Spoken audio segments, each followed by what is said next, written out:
That's all bad, y'all. Like, all of that because somebody stole your phone. Hey, y'all. What's up? What's up? So, the lighting is so bad right now. But anyway, I saw this recent report that came out that was talking about a trainer and a trainee. Well, a trainer being harmed, you know, pow pow, certain things you can't say on YouTube, but by their trainee. The story is, from what I heard, is that the trainee got upset because the trainee believed that the trainer had stole their phone. That's all bad, y'all. Like, all of that because somebody stole your phone. Anyway, the trainer is reportedly in critical condition. Prayers to him and his family. I hope that he pulls through and makes a full recovery. The young guy, I think it was 23-year-old, basically just ruined his life over a phone. But he was, you know, caught and everything. But yeah, I've talked about my situation with training, and me just recently going through a training process. It is very difficult, and I see why. At first I used to be like, man, why would these trainers just drop people off like that? But you better drop these people off, because as you can see what happened. I absolutely hate this thing. Anyway, so yeah, like you can see what happened. Things can get real stupid. I mean, I thought I heard another situation where trainer and trainee situation where the trainee had their trainer. So, like, y'all, it definitely ain't that serious, because you can always be like, well, this ain't working. And if you feel like somebody stole something, there's a way to address that with the company and kind of find out what happened, versus doing something goofy like trying to physically harm somebody. But yeah, the situation between a trainer and trainee can get pretty heated and stressful. You got to think about it. You got a trainer that's trying to train you, and they got to worry about their safety. You got a trainee that is in a high stress type of situation mindset, because they're trying to learn something new. They may feel like the way you are relaying something to them isn't the way that they prefer someone to speak to them. They may be having a hard time comprehending. So it can get very heated very fast. And then you're also in tight quarters with a complete stranger. Y'all smelling each other's breath, each other's underarms and other body parts, and you have to sleep and be in this tight quarters with this person. It can become very stressful and very straining. But you would hope that it would never, ever, ever get to the point where someone feels the need to physically harm somebody else. I remember, I think it's This Guy Trucks. He has a really good story about a trainee situation that he had.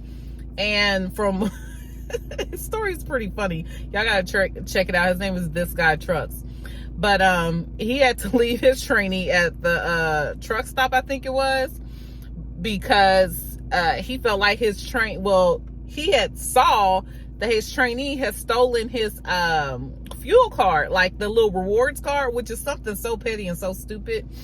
But yeah, I would drop them off too. It's like, you're a whole thief. You're not about to be in a truck with me. So yeah, things can get very toxic and very stressful very fast. It's unfortunate that it got to that point. Hopefully we can figure out some better trainee and trainer situations.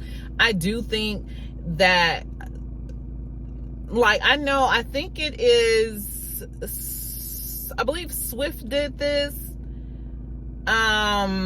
Snyder does this, as well as Werner. These is what I've heard from other people who've worked with these people. And what they do is, especially if it's like a male and female type situation, every night they'll have the trainer or the trainee, whichever, go and stay in a hotel room. And then, so that kind of gives you all a little break from each other. And of course, this can't really work as well for OTR, but if you're doing like, and I feel like if you're just doing some training, they might want to train people on more dedicated type routes. So you're still getting experience on learning how to drive, learning how to back, how to work through traffic, and even more so if you're on a dedicated route, because you're more than likely going to be in more city situations. So that's going to be even more important for you to learn. For instance, today I had a very crazy and stressful situation. I was in the city where I live, and they got a bunch of construction. I was in the downtown part, and they have a bunch of construction. So I'm like weaving weaving through like little narrow areas with other cars and these little block off sort of construction. My trailer is nearly missing the big construction go that way sign. I'm like squeezing. I mean, it was so narrow. I'm like moving like a little bitty worm trying to squeeze through the squeeze through the dirt. So yeah, it can be very stressful, but okay. But what I was trying to say, it would be helpful if they give people more time apart. So put these people on a dedicated route or something like that, where they can get a break and get time to go home and kind of like take care of it, because it's a lot to handle. It's a lot for the trainer. I'm sure it's a lot for a trainer. I couldn't even imagine being a trainer. So I definitely give big ups to all trainers. Even if I didn't really get along with mine, that don't matter. I still have a lot of respect for him and appreciation for him training me. Okay, so it can be very stressful for the trainer and the trainee. It's a lot. It's a lot. And I think that a lot of these companies don't really think about that. They just like, let's just get seats in trucks. So, and I think a lot of y'all can agree with me on that. It's a lot of, let's just get seats in trucks. So yeah, I'm really prayers for the trainer, prayers for the trainee that they get their mind right, because that was a real bad choice that they made. And so that's all for me, y'all. Y'all have a wonderful day. I look forward to chit-chatting with you guys later, and y'all stay safe out there. Keep the rubber side down and stay between the mayo and the mustard. I'll talk to y'all later. Bye.